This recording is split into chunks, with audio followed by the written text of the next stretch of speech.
Bonjour chers amis, bonjour la Guadeloupe, bonjour la Martinique, la Guyane et puis tous ceux qui sont très très loin et qui arrivent à nous capter. À quelques jours de Noël, il m'a semblé intéressant de parler de cuisine. Et parce que je ne connais pas grand-chose, enfin, quand je dis que je ne connais pas grand-chose, je ne connais pas autant que mon invité, j'ai invité pour vous Maurice Talédamé. Alors, Maurice Talédamé, tout le monde le connaît à la Martinique, les Guadeloupéens, les Guyanais, et puis les autres vont le découvrir. Maurice Talédamé a été un des plus anciens bouchers de la Martinique. Il y a une dynastie de boucherie dans la famille Talédamé, mais en dehors de cela, il était aussi cuisinier. Il a créé une école de cuisine qui a fait son temps. Depuis, il a pris sa retraite. Alors j'ai dû aller le dénicher dans son nid pour qu'il vienne aujourd'hui nous parler de la cuisine, mais tout spécifiquement de la cuisine liée à l'époque de Noël. Il a une expérience extraordinaire. Je me souviens qu'à un moment, je donnais quelques cours à l'UTL, l'Université du Temps Libre, et je l'avais invité à venir nous parler de la cuisine, et il a commencé à parler de la cuisine en parlant du boucan. Vous savez ce que c'est que le boucan? Vous avez entendu parler du boucanier? Il fait de la cuisine avec un boucan. Et Maurice va nous dire tout cela depuis Noël en tant longtemps et l'influence des influences extérieures qui ont pu amener des choses à partager. Voilà. Bonjour Maurice. Bonjour. Merci beaucoup d'avoir accepté sortir de ta retraite pour nous parler. Merci de m'avoir invité. Mais c'était un grand plaisir parce que tu es une valeur sur laquelle on peut s'appuyer. Il y a l'expérience et puis il y a aussi la gentillesse. Maurice est un garçon ouvert, gentil, je le connais depuis très très longtemps. Et en fait, toute la famille Talédamé est comme ça. Alors Maurice, comment vas-tu? Moi, ça va. Ça va bien. Tu as pris ta retraite, mais ça t'arrive d'être derrière ton fourneau de temps en temps? Eh ben, je suis tous les jours derrière mon fourneau. Derrière ton fourneau. Mon épouse ne fait pas de cuisine. Ah, voilà, donc elle est gâtée. Et qu'est devenue ton école de cuisine? Ben, personne n'a continué, donc ma fille avait pris un moment et personne n'a voulu continuer, donc j'ai fermé ça et puis c'est tout. Alors qu'est-ce qu'elle fait ta fille maintenant? Ah non, elle est entrée à l'éducation nationale. L'éducation nationale. Donc elle est toujours dans l'enseignement? Ah oui, de l'enseignement. Ouais. Mener un centre de cuisine comme j'avais, mener l'école comme j'avais, c'était du boulot. Ouais. Et donc tu as formé des cuisiniers actuels? Ben, j'ai formé un certain nombre de gens. Ouais. Parlons un peu de la cuisine. Rappelle-nous un peu comment on cuisait avant. Alors, parlons du boucan, parlons du potager.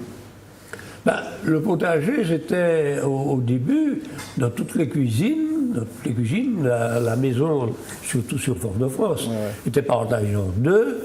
Il y avait les parties habitables devant la rue, il y avait la cour, avec le grand bassin, et par derrière, il y avait les cuisines.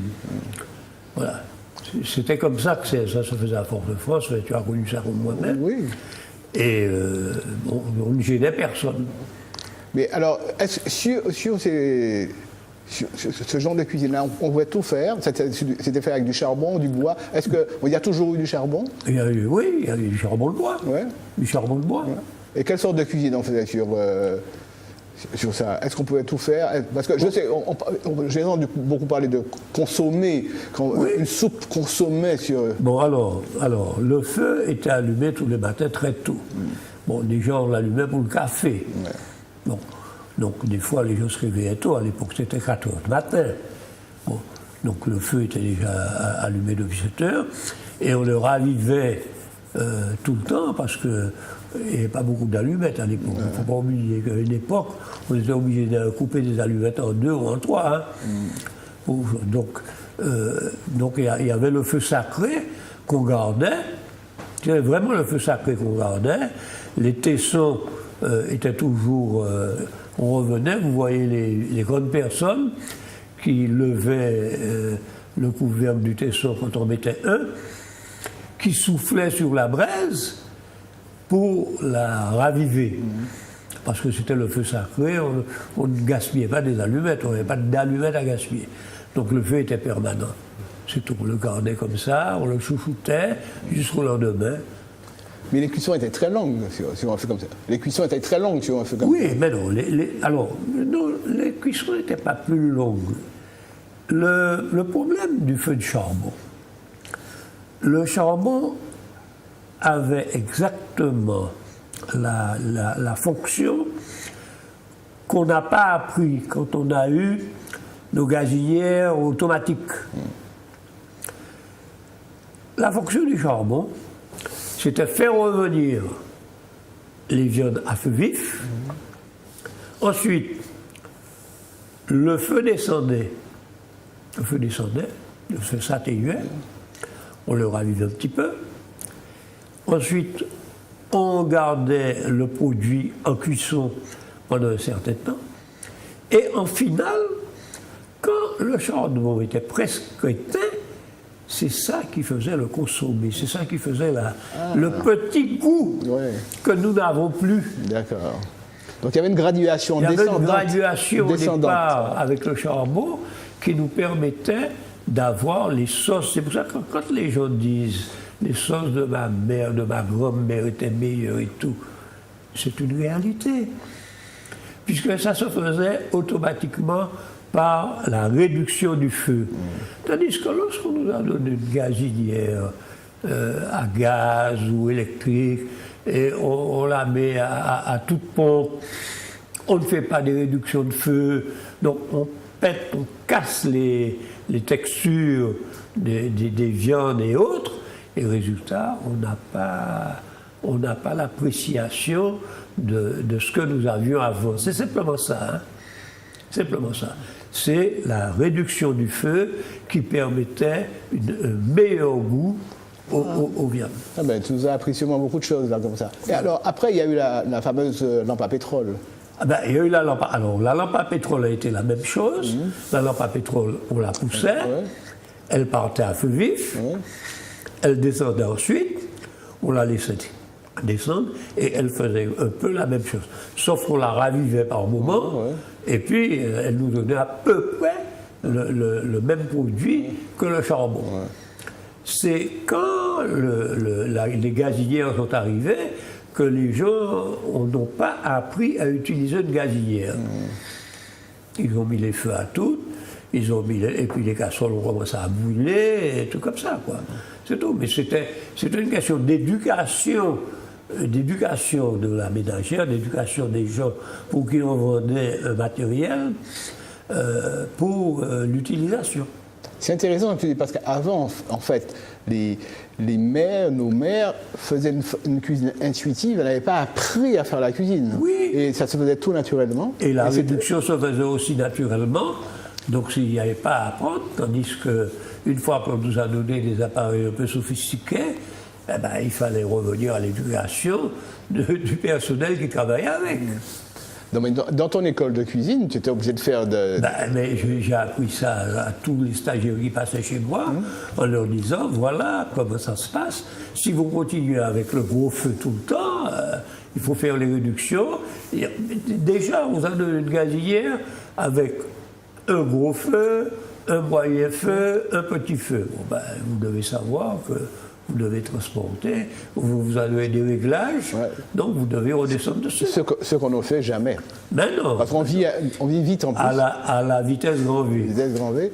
Donc les cuissons ne peuvent pas avoir la même qualité. On ne peut pas avoir les mêmes goûts, mais si on s'amuse à faire des cuissons convenables, on revient au goût. La soupe de pied, par exemple, sur du charbon de bois, ça n'a rien à voir. Elle mijote, la soupe de pied, on la laisse mijoter. Elle mijotait bien, la soupe de pied. Mais on peut la faire aussi bien avec les gazinières, mais il faut descendre les feux, il faut les mettre à petit feu. Une soupe de pied, c'est pratiquement une nuit en train de choses sur le feu, hein, jusqu'à ce que toutes les braises soient éteintes. Mais n'empêche que le potin était encore à point pour travailler toujours. Alors, à l'époque de Noël, la tradition veut que chez nous, on fait sous les tropiques, en Guyane, à Martinique, en Guadeloupe, à La Réunion aussi, ça doit être pareil, on mange du cochon. Et le cochon était élevé dans la famille, il faisait partie de la famille. Ceux qui avaient la chance d'avoir un bassin chez eux, ils mettaient un petit cochon dans le bassin et puis ils le nourrissaient. Hein. Ouais. Avec quoi c'était nourri? D'abord avec les déchets de table. Ouais. avec les déchets de table. Il n'y avait pas de grès, il n'y avait pas de trucs comme ça. Hein. On leur faisait à manger, on leur donnait du riz, on leur donnait... Il n'y avait pas encore tous les produits que nous avons maintenant. Et puis, quand le moment arrivait, il était sacrifié. Il était sacrifié, alors là c'était... Alors comment ça se passait? Parce que maintenant, l'abattoir... C'est interdit. Oui, c'est interdit. Donc il faut passer par l'abattoir. Oui. Alors raconte-nous un peu comment ça se passait, parce qu'on avertissait des copains, la famille, il y avait une sorte de rituel. Il y avait un rituel. On invitait 2 ou 3 amis, particulièrement celui qui savait piquer, qui savait piquer le cochon, quoi, parce qu'il faut prendre la veine jugulaire, hein, et il faut savoir le piquer, parce que c'est pas n'importe qui sait du cochon. Ouais. Non, parce qu'il peut lui couper la trachée aussi, et puis non, c'est pas ça. Il y a la veine qu'il faut attraper, il faut la percer, et ensuite il faut faire saigner le cochon. Et le sang est récupéré? Le sang est récupéré, voilà, le sang est récupéré, et il ne faut pas que la bave du cochon tombe dans le sang, il y a un tas de précautions à prendre quand même. Ouais. Alors, l'animal est sacrifié, il est découpé? Non, l'animal est sacrifié. Bon. Ensuite, il est fendu en 2 parties, et qu'on le veuille ou non, il a un essuyage. Le essuyage, c'est-à-dire on le laisse suspendu et on laisse dégouliner le peu de sang qui lui reste. Ça se faisait automatiquement. Ouais. C'était pas...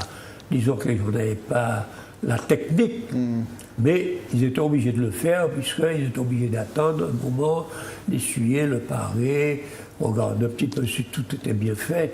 Combien de temps ça dure, ça, l'essuyage? En principe, le essuyage devait durer à peu près 2 heures, 2 heures et demie, à peu près. Bon, c'est tout. Bon, le essuyage du porc. Bon, alors il est découpé? Alors, il est découpé en 2, il est fendu en 2. C'est une fendu en 2. La tête est enlevée, tout de suite. Actuellement, il était flambé et tout avant. On le flambait, on le grattait. Pourquoi on le flambait pour le gratter? Oui, pour le gratter. On le flambait pour le gratter. Et on le flambait avec quoi? De l'alcool? Alors, il y avait plusieurs techniques. Il y avait simplement le bois, le feu de bois.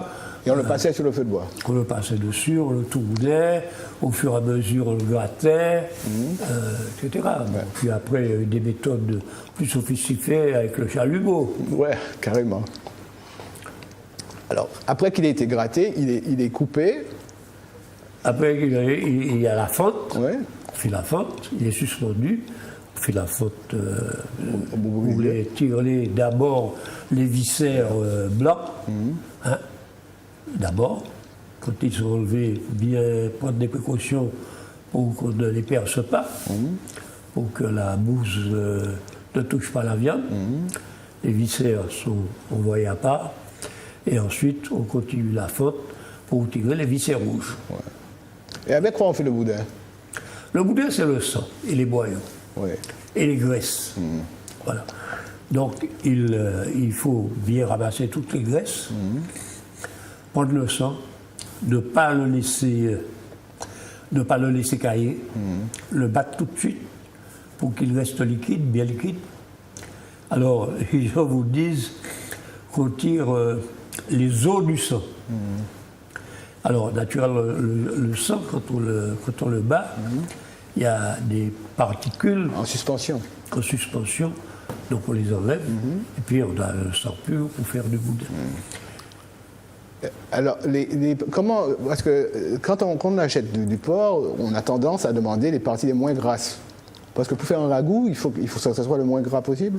Non, un ragoût de porc, tout ne doit pas être dans l'exagération. Bon, il faut un peu de gras, il ne faut pas que du gras. Bon, mais il faut un peu de gras dans le porc, quoi. Un bon ragoût de porc, si vous prenez une épaule et que vous fassiez un ragoût de porc avec une épaule, ce sera un peu sec, quoi, avec une cuisse. Donc il faut prendre de la poitrine, il faut prendre un peu de bas dans l'animal pour que ce soit bon. Là, ils sont en train de prendre des notes, hein, donc Oui, de l'autre côté de l'écran, ils prennent des notes. Non, mais il faut prendre un peu le bas de l'animal, parce que le bon à goût, c'est pas que la cuisse, c'est pas qu'avec la cuisse, c'est avec l'épaule. Il faut prendre un peu de poitrine, il faut prendre un peu de bas de ventre, ça vous donne un bon ragoût. Alors, ce ragoût, dis-nous, donne-nous des idées. Comment tu le fais cuire? Bon, alors, au départ, c'est bien faire revenir sa viande. Bien faire revenir sa viande. Donc quoi? Avec quoi? Bon, eh bien, avec la viande elle-même. Et presque pas d'huile, puisque le porc va lâcher ses graisses. Presque pas d'huile. Donc, on fait revenir la viande convenablement, elle va dorer convenablement, et quand elle sera bien dorée, bon, ben après, on commence à faire un peu d'assaisonnement en mettant un peu de sel, un peu de poivre. Mais il y a des normes en cuisine. Ah ouais. Il y a des normes en cuisine. Alors dis-nous, parce que je sais que tu es très attaché à ces normes-là. Il y a des normes en cuisine. En cuisine, on sale par kilo de masse. Ouais. Et c'est la meilleure façon De ne pas se tromper. Pour ne pas se tromper. C'est pas un petit peu, Petit tac, non, c'est pas ça. Non. En cuisine, on travaille avec 15 grammes de sel au kilo de masse. Si c'est du porc. Vous me notez, là, 15 grammes de sel que je dois. Au kilo de masse. Mais attends, une fois tu m'as donné, comment on peut avoir 15 grammes de sel avec une cuillerée? Oui, avec une petite cuillère. 15 grammes de sel, une cuillerée à café. Oui, cuillère. On a 15 grammes de sel. On a 15 grammes. Donc si on a 3 kilos de viande, 3 cuillerées à café. C'est tout. Enfin, les gens maintenant, ils ont presque toutes leur petite balance chez eux. Oui, mais tout le monde n'a pas de balance. Hein, Oui, parce que là, ils prennent la cuillère à café et puis voilà. Ils ont 15 grammes dessus, de sel. Et 15 grammes de sel par kilo de viande. Par kilo de viande. Et là, c'est précis. C'est précis. On ne peut pas se tromper, c'est pas trop salé. C'est pas trop salé, ça passe. Voilà. Alors, en dehors du sel, bon, qu'est-ce qu'on rajoute pour avoir Il y a du poivre. Hein. Oui, le poivre, d'accord. Le poivre, bon, c'est très peu. Je vais pas... Les gens sont friands de poivre ou ils ne sont pas friands de poivre, mais le poivre, c'est très très peu. C'est à peine 3 grammes. C'est pas beaucoup. Donc, on saupoudre de poivre, quoi. Voilà, on saupoudre. Les clous de girofle, encore pire, on en met moins sur le poivre. Oui, parce que sinon le goût sera trop marqué. Quelques clous de girofle et puis c'est tout. Voilà. Et en dehors de ça? Eh bien, il y a l'oignon pays, l'oignon France. Mais est-ce qu'on fait revenir l'oignon pays en même temps, après, on rajoute l'oignon après? On peut commencer par l'oignon. On peut commencer par l'oignon. On peut commencer par l'oignon parce que l'oignon donne du goût et l'oignon permet aussi une certaine coloration. Donc oignon et oignon pays. Voilà. Alors on a le sel, le poivre, oignon pays, clou de girofle, petite quantité. Alors clou de girofle, il faut s'en méfier, très peu. Sinon le goût est trop marqué. Très peu. Ah oui, le clou de girofle est trop marqué. Qu'est-ce qu'on peut rajouter d'autre? Tout dépend de ce qu'on veut faire. Oui. Si on veut le faire au curry, on peut mettre du curry. Non, le truc traditionnel. Le truc traditionnel, c'est sans curry. C'est sans curry. Non. C'est sans curry. Parce qu'avec curry, c'est Colombo, là, déjà. Colombo. Voilà. Non, Colombo, on fait ça un autre jour. Là, Noël. Bon, est-ce qu'il faut mettre des feuilles de bois d'Inde? Oui. On peut mettre ça aussi? 2-3 feuilles de bois d'Inde. 2-3 feuilles de bois d'Inde. Oui. Et la cuisson, elle a duré combien de temps? Mais tout dépend du porc. Et puis ça dépend aussi de la puissance du feu, tu me diras. Mais tout dépend du porc. Si c'est un vieux porc, il vous donne plus de puissance que jeune porc. Si c'est un gros bois, il faut longtemps plus de cuisson. Le problème, c'est que quand on achète, on ne sait pas si c'est un jeune porc ou si c'est un vieux porc. Ça se voit quand même. Ça se voit. Comment ça se voit? Ça se voit, la couleur de la chair. Alors, si c'est un vieux porc, la couleur de la chair est comment? Et plus rouge. Ah bon? Plus rouge, oui. Pour un vieux porc, c'est rouge. Oui. Et un jeune porc, c'est moins rouge. Oui, c'est clair. C'est clair. Donc il faut prendre. Qu'est-ce qu'il vaut mieux prendre? Du jeune porc. Du jeune porc, bon voilà. Non, vous avez plein d'éléments là. Hein. Je ne sais pas si vous voyez. Bon, ça cuit combien de temps? Alors, à peu près. Parce qu'il faut piquer à un moment pour voir si c'est cuit, si c'est pas cuit. Si c'est un rôti qu'on fait. Non, je parle du ragoût. Du ragoût? Ouais. Oui, bon, ça, le ragoût, ça cuit dans une bonne heure de temps. Une bonne heure de temps. Il faut couvrir, pas couvrir? Couvrir légèrement. Couvrir légèrement. Est-ce qu'il faut mettre de l'eau? Alors, tout dépend. On regarde déjà, quand on a fait revenir les viandes, ce que ça a lâché au bout. Ouais. Parce que vous avez des porcs d'après l'élevage qui vont avoir plus tôt que d'autres, d'après la méthode d'élevage. Bon, mais on va mettre un peu de fond sur eux. Ouais, d'accord. Parce qu'il ne faut pas que ça brûle non plus. Il faut surveiller tout le temps la cuisson pour que ça ne brûle pas. Oui, bien entendu. Enfin, Parce que les risques de faire brûler une viande sur une gazinière sont beaucoup plus importants que sur un charbon de bois. le charbon de bois, où le feu se réduisait, Voilà. je dis, tout le temps. En clair, il faudrait pratiquement que, pour la circonstance, que nous ayons chacun chez nous un potin et faire ce ragoût de Noël sur le potin. C'est-à-dire que, je ne sais pas, on n'a peut-être pas appris à la ménagère à utiliser les outils qu'on lui a donnés. Mais on ne sait pas si on lui a donné en fait, parce que quand on est avec un ordinateur, quand on est avec une gazinière, il y a des choses qu'on ne connaît pas. Mais oui, parce qu'il y a plusieurs dimensions de feu Ouais. sur une gazinière. Ouais. C'est nous qui ne les appliquons pas. Donc il faudrait pratiquement, quand on fait de la cuisine chez nous, on a 4 feux en général sur les gazinières, Il y a 4 feux. les changer au bout d'un certain moment. Non, mais même pas les changer, baisser sur les feux, puisque le feu se baisse. Les feux ont 2 ou 3 positions. La position vive, Ouais. la position moyenne et la position lente. Donc il faudrait... Il suffit de baisser, ouais. ce qu'on oublie de faire. C'est un apprentissage en fait, parce que les gens sont pressés, il faut manger à Paris, donc c'est bail Voir gaz. où on doit aller. Ouais, c'est ça. Alors, avec le ragoût de cochon, on fait du boudin. Alors comment il se fait le boudin? Bon, alors le boudin, c'est. Une fois qu'on a saigné le porc, il faut battre le sang pour tirer ce que les anciens appelaient l'os du boudin, de l'os du sang. L'os du sang. C'est simplement quelques déchets En suspension. qui se trouvent dans le sang qui sont en suspension. Donc on enlève. Et on enlève ça, et puis c'est le sang qui a commencé à coaguler, on enlève aussi. Voilà, les parties, ça, on a un bon sang. Voilà. Et alors, on fait avec le sang, qu'est-ce qu'on rajoute dans le boudin? Il y a du sang, on rajoute Des graisses. des graisses. Les graisses, Qu'est-ce qu'il y a encore d'autre? ben, il faut mettre les épices, Les et épices, les condiments. les condiments. Alors, on ne met pas du pain. Oui, il y a le pain. Pourquoi on met le pain? Ben, le pain, c'est ce qui donne la consistance. Ah, le liant. Le liant, C'est le liant, d'accord. c'est le liant. Ouais. Sauf que le sang aussi, parce que le sang, il durcit quand on le cuit. Ouais. C'est pour ça qu'il faut faire l'analyse entre les graisses, le sang et le pain, pour qu'il ne soit pas trop dur.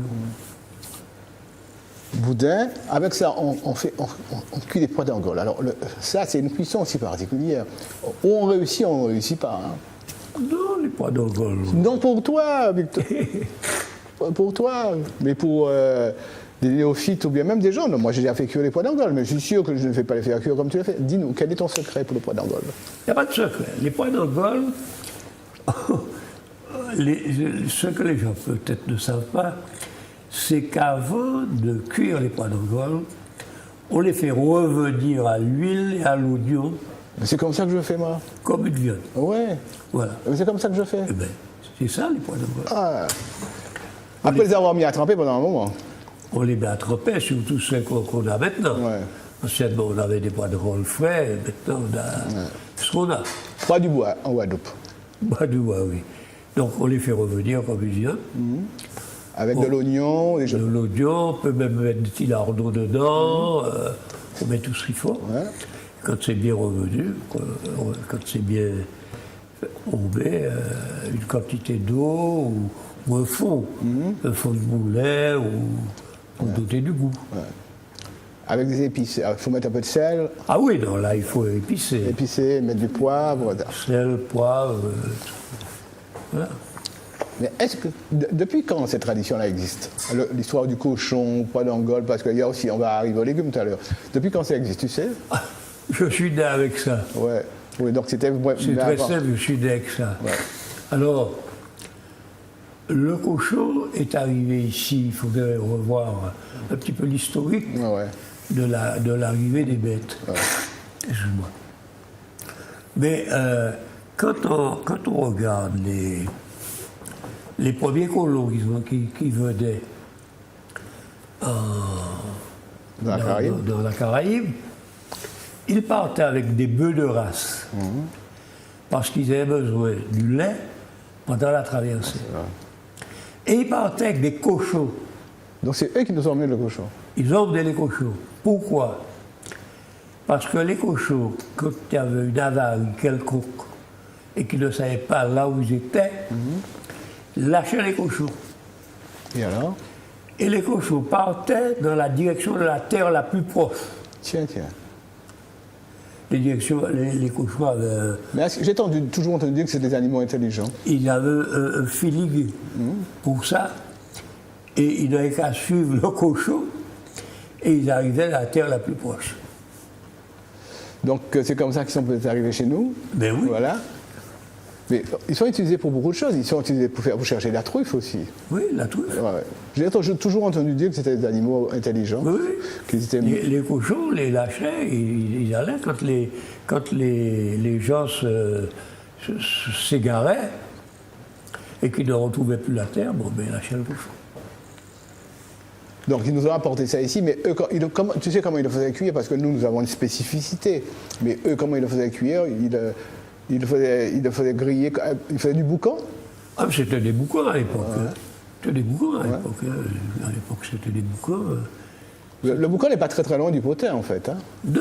C'est du feu de bois. C'est du feu de bois, c'est tout. C'était tout, parce qu'il n'y avait pas de charbon. Ben non, il n'y a pas de charbon. Le charbon est venu bien après. Parce que ceux qu'on a appelés les boucaniers, c'était des gens en fait qui faisaient de la cuisson sur du boucan. Sur du boucan. Et ils faisaient de la viande grillée comme ça. La viande grillée, voilà. Ils ont mangé beaucoup de viande grillée. Et faire la cuisine dont nous servons maintenant, faire revenir, ça vient d'où ça? Alors, c'est juste, je pose la question, mais est-ce que ça nous appartient ou ce sont les Européens qui nous ont emmené ça? Non, de toute façon, faire revenir les viandes, c'est Partout. international. C'est international, d'accord. Sauf qu'ici en Martinique, on fait revenir plus longtemps. Ah, waouh. Et notre grand ami décédé, qui était vétérinaire, Robert Rosozette, je tiens quand même à lui rendre hommage, il disait heureusement que le Martiniquais faisait revenir et cuire bien sa viande, sans quoi on aurait eu beaucoup de problèmes à la Martinique. Oui, parce que les conditions sanitaires de l'époque n'étaient pas les plus favorables. Bon, alors, d'autant plus que tout ne passait pas par les contrôles. Il y a des gens qui vendaient un petit peu partout. Il y a des gens qui étaient aussi, c'était pas ceux-là qui étaient les moins mauvais, les gens de campagne qui faisaient des animaux, enfin, il y avait un peu de tout. Et heureusement que les gens faisaient bien cuire leur viande, parce qu'il y aurait eu beaucoup d'infections dans ce pays. Est-ce que c'est pas aussi parce que pendant longtemps, le cochon était considéré comme un animal sale et que comme il était sale, pour pouvoir détruire éventuellement les microbes qu'il transportait, il fallait le faire cuire longtemps? Non, mais absolument, absolument. Non, mais le cochon, il fallait le cuire longtemps. Et puis le cochon, c'est une viande. Si elle n'est pas bien cuite, elle n'est pas bonne. Elle n'a pas de goût. Elle n'a pas de goût. Elle n'est pas bien cuite, elle n'est pas bonne. C'est intéressant ce que tu as dit à propos des pois d'Angole, hein, parce qu'il y a différentes façons de faire les pois d'Angole. Moi, on m'avait appris, hein, une de mes amies m'avait appris à faire les pois d'Angole comme ça, à les faire revenir d'abord. Oui. Et c'est intéressant parce que c'est un goût totalement différent. Absolument, comme de la viande. Comme de la viande, et après on rajoute l'eau. Oui. Voilà. Très bien. Je crois que ça a été bien entendu. Après, à côté de ça, nous avons les légumes pays, qu'en Guadeloupe on appelle racines. Alors, le légume le plus communément utilisé à cette époque-là, c'est... Le sassa. Voilà. Pourquoi... alors, quels sont les... Tu connais un petit peu les différents yams que nous avons chez nous, de yam sassa? Yam sassa, c'est celui de Noël. Hein. Celui de Noël, oui. Il est de quelle couleur, celui-là? Il est blanc, jaune? Il est blanc. Il est blanc. Il est blanc, non, mais de toute façon, c'est l'yam qui est cultivé pour Noël. Ouais. Voilà. Et puis les autres sont, il y a l'igname jaune. Il y a l'igname jaune, il y a le pacala, il y a toute une série. Ah, et le pacala n'est pas blanc aussi, non? Oui, le pacala est blanc Non, aussi. aussi, ouais. Mais il y a différentes sortes d'ignames. Ouais. Mais on fait maintenant de l'igname dans le Loiret. Mais oui, mais c'est normal. Parce qu'on en voit dans les supermarchés ici. Hein. Alors, là aussi, il y a plusieurs techniques pour faire cuire les légumes. Il y a des gens qui font faire cuire les légumes jusqu'à ce qu'ils soient mou, et puis il y en a d'autres qui vont les faire cuire afin qu'on puisse les couper, simplement. Qu'est-ce que tu penses de ça? C'est une question de goût. C'est une question de goût. Moi, en principe, personnellement, je fais cuire mes légumes à la vapeur. Tu fais cuire tes légumes à la vapeur? Ils sont excellents. Ouais. Ils sont excellents. Mais est-ce que, alors là c'est le micronutritionniste qui va parler, quand tu manges tes légumes, est-ce que tu les arroses d'une sauce ou tu mets de l'huile dessus? Non, tu peux les manger avec une sauce, c'est tout. C'est tout. Mais tu mets du sel dans l'eau, ça prend le sel en fait, la vapeur. Alors, en micronutrition, on nous a appris que quand il y avait un petit filet d'huile sur les légumes pays, ici, ils étaient beaucoup plus digestes. Non, c'est ma petite note, hein, là. Oui, non, mais c'est sûr que... C'est sûr. Alors, pas n'importe quelle huile d'ailleurs. Hein, non, mais non. Mais... L'huile d'olive, huile de colza, des huiles les plus digestes qui nous apportent des choses intéressantes. Hein, voilà. Non, mais de toute façon, en alimentation, tout est bon à partir du moment où on n'exagère pas. On n'exagère pas. Oui, c'est ça. Tout est dans la mesure. Tout est dans la mesure. C'est ça. D'ailleurs, mais les téléspectateurs qui ont l'habitude de m'écouter doivent se dire, mais qu'est-ce qui se passe? Pourquoi Jean-Marie nous parle de cuisine comme ça? Parce qu'à chaque fois, je passe pour un censeur. Je ne suis pas un censeur. Je préconise d'être dans la mesure. Oui. Et même à Noël, il faudra être dans la mesure, parce que quand il y aura le 24, il y aura le 25 à midi, il y aura le 31 à venir, à midi, le soir, plus le 1er janvier, je pense qu'il faudra être dans la mesure. Mais les bonnes choses ne se refusent pas. Donc il faudra manger, il faudra goûter, mais sans démesure. Mais absolument, tout ce qu'on fait par excès n'est pas bon. Alors, quel alcool qui va avec tout ça? En principe, nous avons le schrom de la Martinique que nos parents préparaient depuis le mois d'octobre. Ouais. Alors comment ils préparaient ça? Rappelle-nous ça. Parce que maintenant on achète du schrom dans le commerce. Je ne dis pas qu'il est bon, hein, mais en fait ça n'a rien à voir. C'était les pelures d'orange qu'on gardait, qu'on mettait à sécher, quelques pelures de mandarine qui séchaient dans la cuisine, etc., etc. Et puis, quelque temps avant Noël, on mettait ça à macérer dans du rhum. Ça restait quelques jours, un mois à macérer, et c'est à partir de ça qu'on faisait le schrom. Alors cette essence-là, on l'a mélangée avec un sirop que nos parents faisaient. On n'achetait pas de sirop, on faisait du sirop avec du sucre. On faisait le sirop. Avec du sucre. On faisait le sirop avec du sucre. Avec une petite vanille dedans. La vanille. Et puis, on faisait le schrom à partir de l'essence qu'on avait en ajoutant du rhum. Donc, le schrom, c'est vraiment l'alcool du moment. Oui, c'est l'alcool de Noël. De Noël, d'accord. Alors, est venu se rajouter aussi le punch coco. Oui, le punch coco est venu, mais après. Ah, ouais. Le punch coco est venu après. Bon, parce que le punch coco, ça a été Madame, comment elle s'appelle, de Trinité. Elle est très forte dans le punch coco. Grande dame de la cuisine. Et c'est dommage.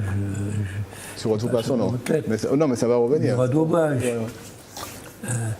Et le punch coco, ça a été des personnes de la campagne qui ont. Parce qu'il faut savoir que ce n'est pas à Fort-de-France qu'on n'a rien inventé, qu'on a inventé beaucoup de choses. Oui, non, tout est descendu de la campagne. Mais même cette façon de cuire la viande, les pois d'Angole, ce sont des choses qui sont de la campagne. Absolument. Nous, on n'a fait que récupérer et imiter à Fort-de-France. Ouais. Je voudrais que tu essaies de me parler maintenant de la boucherie telle qu'elle est ici. Alors, celle que tu as connue, la viande que nous mangions avant et la viande que nous mangeons maintenant. Et puis, quels sont les apports? Parce que maintenant, en boucherie, il y a de la viande de bœuf, il y a de la viande de cochon, on peut retrouver du lapin. Mais depuis quelques années, pour Noël, on mange de la dinde. Ben oui, c'est entré dans les traditions. Qu'est-ce que tu penses de ça? C'est entré dans les traditions. En métropole, c'est ce qu'on mange. Donc, c'est entré dans les traditions martiniquaises. On mange la dinde, on mange les deux d'ailleurs. Parce que si. Les gens achètent les deux. Oui, en général, d'après ce que j'ai compris, depuis que je suis revenu, les gens mangent très français le mardi, le 24 au soir, et le 25 à midi, on retrouve la tradition telle qu'elle est. Oui. Voilà. Tu as déjà mangé de la dinde? Moi, je crois pas que j'ai mangé ça souvent.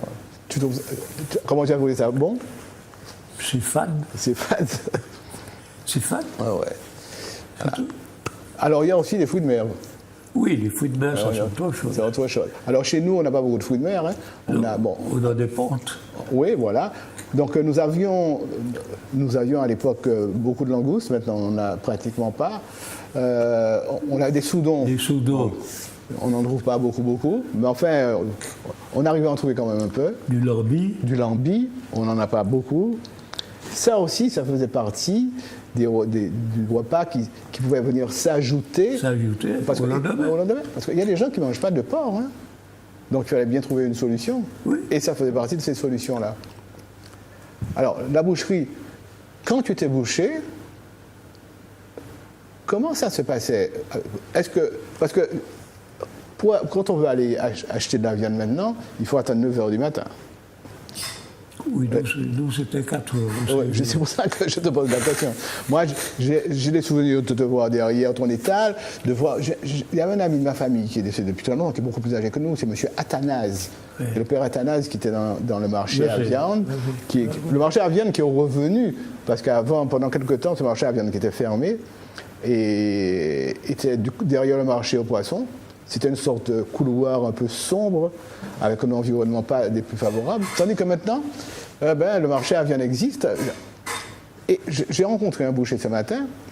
Je lui demandais comment ça se passait. Il me dit c'est 10 fois mieux qu'avant, quoi. Parce que les gens viennent, traversent le marché, parce qu'ils ont aussi la proximité du grand marché à côté. Oui, donc, les gens sortent du grand marché et traversent le marché à viande. Et même, non plus traverser le marché à viande, mais ils peuvent passer dans un petit passage qui s'appelle le passage Victor Taïlamé. Et ce passage Victor Taïlamé qui relie la rue Lamartine à la rue Saint-Louis. Nous appelons ça Saint-Louis, nous. Mais eux, ils ne vont pas savoir. C'est Victor, non, c'est pas Victor, sinon, j'ai oublié. Moi, j'ai toujours Saint-Louis, moi. Alors, donc, voilà. Et les bouchers étaient là très, très, très tôt le matin. Ah oui. C'était 4 heures du matin. 4 heures du matin. Et jusqu'à quelle heure? Ah ben, tout dépend des jours. Tout dépend des jours. Parce que quand c'était le samedi, c'était 4 heures du matin, 3 heures, 4 heures de l'après-midi. Mais il y a une chose aussi qu'on trouvait dans la boucherie, qu'on ne trouve pratiquement pas, sauf sur comment, je peux penser, du sang dur, là. Eh ben, c'est interdit maintenant. C'est interdit? Oui, c'est interdit. Ah bon, je ne savais pas. C'est interdit. C'est interdit. Ah oui, avant on le faisait, mais c'est interdit maintenant. Pourquoi c'est interdit? Ben, parce qu'ils ont estimé que le sang dur était impropre à la consommation. Alors je me souviens, on faisait des salades, des souscailles de sang dur. Et c'était très très très bon. Très bon, oui. Ouais. Et tout ça, c'est autant de valeurs gustatives de la Martinique qu'on a perdu par rapport au texte législatif. Oui, parce que la législation vous a joué des tours, là. Ah oui. Ah oui. Qu'est-ce qu'elle vous a interdit en particulier? Déjà, on a interdit les cervelles, on a interdit un certain nombre de choses comme ça. Parce que les cervelles, on ne peut plus en manger? Non. Depuis l'histoire de la vache folle? Oui. Ah. Les cervelles sont détruites. Ouais. Parce que nous avons été élevés à la cervelle. Hein. Oui. Mais même mes enfants, ma fille aînée en particulier, qui a une quarantaine d'années. Particulièrement. Ouais, élevés à la cervelle. Hein. Ouais. Et quand on est à la cervelle, on mangeait la cervelle en marinade. Ouais. Des acras de cervelle. Cervelle, oui. Et puis il y a le froid aussi, dont on ne parle pas du tout. Ben, le froid, c'est pareil. On en a ou on n'en a pas. Mais il y en a quand même. Ils ne l'ont pas interdit. Ils n'ont pas interdit. Parce que c'est un aliment important. Hein. Oui. Ouais. Et puis, il y a aussi les abats avec lesquels on fait du chelou. Le poumon, le cœur, Ouais. tout ça c'était très bon. Mais maintenant, les gens connaissent très très peu cela. Hein. Oui, parce que disons que les méthodes culinaires ont évolué. Une question de méthode culinaire. Parce que, au fait, la ménagère, ainsi que ceux qui ont servi la ménagère, ont préparé tout pour faire de la cuisine rapide. C'est tout. Donc, faire mijoter des viandes, faire mijoter un poumon, c'est tout. C'est une question d'éducation et autres. Quoi. Alors, il y avait un endroit encore, il y a quelques endroits où on pouvait manger ça, chez Madame Marissette, malheureusement qui n'est plus là. Ben oui. On pouvait manger un chelou. Oui. Il y a un endroit, sans faire de publicité, sur la route du Vieux Chemin, où on peut encore manger du chelou. Ou du macadam plutôt, c'est du macadam. Il y a macadam, il y a aussi du chelou de temps en temps. Parce que le macadam aussi, mais enfin, c'était pas de la viande, c'est de la morue. Non, c'est de la morue. Mais ça fait partie de nos traditions. Voilà. Et on mettait quand même dans le macadam, il y a des gens qui mettaient de la viande salée. Ah oui, pour relever un petit peu le goût. Ouais. Et que de petits déjeuners ont été pris avec des macadam et des. Chez Madame Marissette, c'était presque tous les jours. Ouais, c'était la rencontre d'une certaine promotion. Hein. Où les gens mangeaient leur petit macadam, un tinemo. Tous les niveaux se trouvaient là. Tout le monde, tout Fort-de-France qui. Et il y avait des heures. Ah oui, bien sûr, à 10h du matin à certains moments. Le week-end, parce que n'était pas là le dimanche, mais le samedi, il y avait foule. Oui. Le samedi matin à partir de 10h, le petit déjeuner. Ah oui, c'était un monument. Voilà. C'est un monument, Madame Marissette. Moi, je me souviens que quand je faisais encore ces cours à l'UTL, j'avais emmené mes stagiaires avec moi manger là une fois. On était une quarantaine. Ah ouais. Et c'était un plaisir. Et ils pensaient qu'on allait manger un tinémoru à 10h du matin et ils étaient persuadés qu'ils auraient été pleins. Et à midi, ils avaient tous faim. Parce qu'un tinémoru le matin, c'est un petit déjeuner complet qui se mange toujours avec une salade de concombre, comme faisaient nos parents et nos grands-parents. Mais ça se digère très vite. Hein. Et moi, j'avais une habitude, quand j'étais en fonction, dès qu'il y avait des métropolitains qui venaient, des sommités qui venaient, c'est chez Madame Marissette que je les Bien avais sûr. le petit déjeuner du matin. Eh bien, les gars trouvaient ça formidable. Mais bien sûr, mais c'était très bon. Et puis, c'était une bonne ambiance bon enfant. Et puis, dans un cadre agréable en plus. Hein, parce que chez Marissette, c'était pas un bruit-bruit. Hein, non. C'était Madame Marissette avait sa clientèle, elle avait les places de chaque personne. Et puis, il y avait des plans à emporter. Oui. Mais avec tes amis, le Sénat du Carbet, qu'est-ce que vous mangiez? Eh ben, alors, au Sénat du Carbet, d'une part, on mangeait du poisson parce qu'on tirait la scène d'abord. Ouais. Donc, il y avait toujours le blaf. Et puis ensuite, on l'agrémentait avec ou du porc, ou on mangeait tout, quoi, au Sénat. Et où tu places le vermouth dans tout ça? Le vermouth? Ah ben, le vermouth se plaçait au départ.